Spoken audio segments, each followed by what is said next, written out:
Master your mind. Andrew Huberman's blueprint for emotional control. Welcome back to the channel, everyone. Today we're exploring the groundbreaking insights of Andrew Huberman on how to take control of your mind. Get ready to empower yourself like never before. Let's get started. 7. Master your motivation. Dopamine regulation. So what's the deal with dopamine? Well, dopamine is like your brain's own personal motivational speaker. When we do something we enjoy or complete a task, our brain gives us a little dopamine hit as a reward. It's nature's way of saying, hey, good job, do that again. But here's the catch. As Andrew Huberman points out, in our digital age, it's way too easy to get those dopamine hits from things that aren't really beneficial for us in the long run. Think about the endless scrolling on social media, the binge-watching sessions, or getting lost in video games for hours. These activities can lead to what's called dopamine dysregulation, where the natural balance of reward and motivation in our brains gets thrown off. So, what's the solution? Huberman suggests engaging in activities that provide genuine accomplishment and pleasure. Pick up a hobby, learn a new skill, set small daily goals, and crush them. These actions not only give you those healthy dopamine rewards, but also contribute to your overall well-being and emotional regulation. And remember, moderation is key. It's about finding a balance that works for you, where you can enjoy digital entertainment without letting it take over. 6. The power of perspective, cognitive reframing. Now let's talk about how we interpret the events and situations in our lives, because this has a massive impact on our emotional responses. This is where cognitive reframing comes into play, a concept Huberman emphasizes for its importance in emotional regulation. Imagine you're faced with a stressful situation. If you view it as a threat, your sympathetic nervous system, that's your fight or flight response, kicks into high gear and you're in panic mode. But if you can flip the script and see that same situation as a challenge, something within your power to overcome, you reduce the activation of that stress response and approach things with a more balanced emotional state. This isn't about denying the stress or difficulty of a situation. It's about changing your perspective to give you a sense of control and capability. Practice mindfulness, stay present, and accept your current experience. This acceptance doesn't mean resignation. It means acknowledging the reality of the situation without letting it trigger an excessive stress response. 5. The heart of connection, social connection. Now let's talk about something we all crave on some level, social connection. Huberman highlights the critical role of human connection and social support in emotional regulation. It's fascinating how positive social interactions can activate the parasympathetic nervous system, PNS, which is essentially our body's rest and digest mode, making us feel safe and calm. So how can we enhance our social connections? It starts with making time for family, friends, and community. Whether it's grabbing coffee with a friend, organizing family gatherings, or participating in community events, these moments are vital. They're not just fun, they're fundamental to our emotional health. Another key aspect is practicing compassion and empathy. When we genuinely engage with others, offering support and understanding, we not only help them, we activate our own PNS, contributing to a sense of peace and well-being within ourselves. And let's not forget the power of helping others. Volunteering or simply being there for a friend in need can boost our mood and overall emotional health. It's a win-win. 4. Nature's nurture, environment and nature. Moving on, let's talk about the environment, specifically the calming power of nature.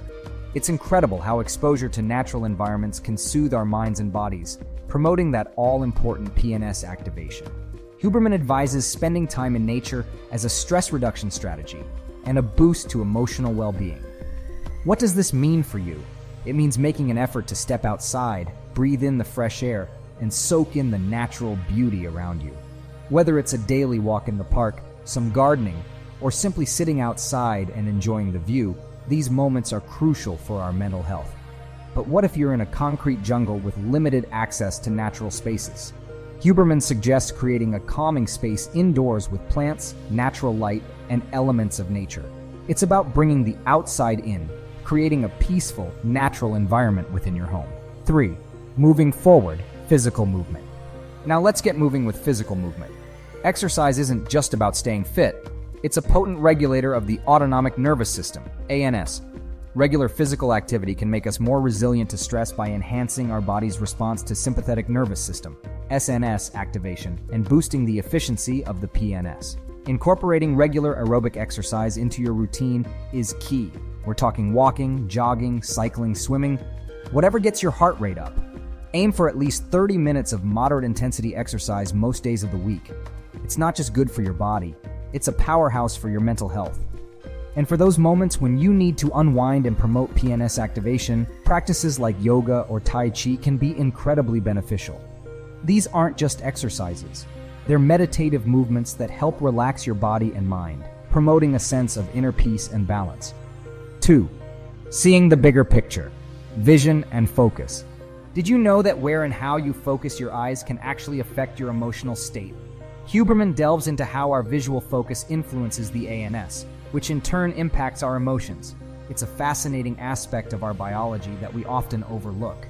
When we zero in on something with narrow, focused vision, we're priming our sympathetic nervous system, SNS, for action. This is great when we need to concentrate on a task, but it can also ramp up our stress levels if we're not careful.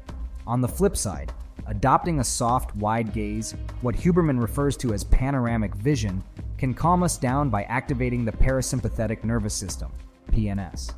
This shift to a more relaxed state can be incredibly beneficial, especially in our fast-paced, screen-dominated world. So, what can you do? If you're feeling stressed or anxious, try looking out a window at a distant horizon, or simply imagine you're gazing at a vast, open space.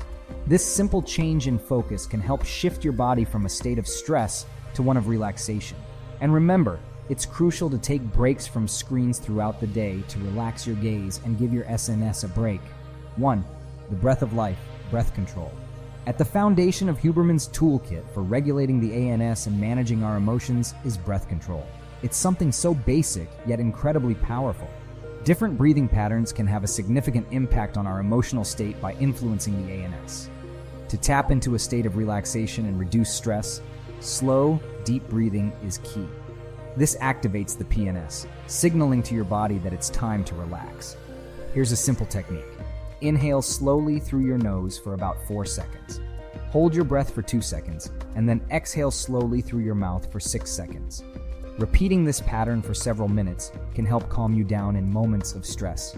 But what about when you need a boost of energy or alertness? Fast, shallow breaths can stimulate the SNS, helping heighten your alertness and readiness for action. This technique can be particularly useful when you need to wake up or prepare for a challenge. Thank you for joining us on this enlightening journey through Andrew Huberman's strategies for controlling your emotions. If you found these insights valuable, don't forget to like, share, and subscribe for more content that will elevate your mind and life. Until next time, keep pushing forward, stay curious, and take control of your mental landscape. Farewell, and see you in the next video.